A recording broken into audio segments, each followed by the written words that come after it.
Brahmacharya, when you practice, in the midst of your activity, you stop for a while, you close your eyes, and you try to feel that flow of joy and inspiration and subtlety. Feel that all around this consciousness. And then, again, move ahead with what you are doing. To practice Brahmacharya, there are 3 things. If you follow those, wow, you will enjoy. Those 3 things really help me to restore, to create proper radiation. One needs to renounce the desire for the result of action. When you desire a certain result, you are not able to feel the harmony with the Supreme, because maybe Supreme desires something else. So if you want to be in harmony with the Supreme, you need to let go. You need to make your best effort, and at the same time you should be emotionally detached from the result. So how to do that? It is very unnatural for us. We do something because we want something, isn't it? It is like that. So it would be very unnatural to renounce the result. But through love, it is very natural. When you imagine, when you think, I'm going to do something, and this, whatever result will come out of what I'm doing, I am offering as a gift to the Supreme Consciousness. The moment you think like that, you will feel sweet flow within your heart. You will feel bliss and love. And that itself is very satisfying. You don't need anything else after that. One friend of mine, he was an alcoholic, and he could not overcome this problem. And his mother, she came to me and she said, Dada, please do something. He is a young person, but he's ruining his life. And I say, what can I do? What can I do? And then she said, please, you try. Then, okay, he came for our retreat, and even in our spiritual program, he was managing somehow to get. Anyway, I tried and tried and tried. And somehow, in the last days, he felt something. Something that has changed his mind, attitude, everything. Ever since he didn't drink alcohol. And he realized that some miracle has happened. He realized that it was a grace of God. So he was going to do some work, and he was passing through some field. And he saw flowers. He said, this thought occurred in my mind. I would like to offer those flowers to God. And he said, the moment I thought this, I felt as if a shower of bliss flown through me. What was that? I said, this is called devotion. This is called divine love. He said, yes.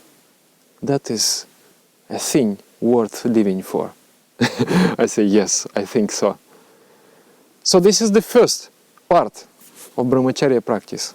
Whatever you do, you offer that to the Supreme as a gift of love. I love you. I do it for you. Another thing, need to renounce the pride of doership. You are so proud of you doing things. And that itself is a very crudifying idea, because you are identifying yourself with the cruder parts of your mind. You are not seeing that one indivisible entity expressing itself through you. So to see that, you need to renounce the cruder parts of your mind. Think that it was not you doing, but the Supreme Consciousness is doing through you. I am very particular about my food. So it's quite difficult to please me. I want the food to be cooked in a certain way. Whenever spiritual people cook, I really enjoy. And I try to teach also people.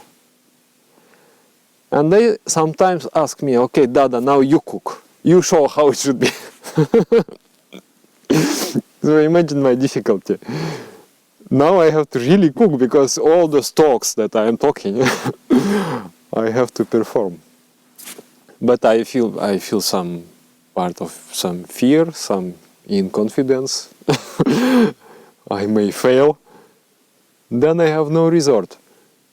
I stand up in my kitchen and I'm thinking, okay, now I am offering myself to you.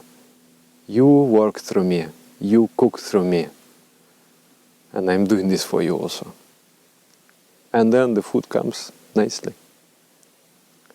And if not, it doesn't come. You lean upon the Supreme Consciousness. You saturate yourself with inspiration of consciousness. You saturate yourself with the sweetness of love. And then your own mind, your own logic will guide you on the proper path. But that mind will be charged and guided by love. So that is very important. And then the last one, you need to perceive and see that everything around you is also consciousness. Otherwise, you are in the mountains, you feel like this. You are at the bank of the sea, you feel like this. You are in the city, you feel differently. Everything affects you. You talk to a scientist, you feel like this way. You talk to an alcoholic, you feel that way. They affect us. But if you are talking to Supreme Consciousness everywhere, you are the same.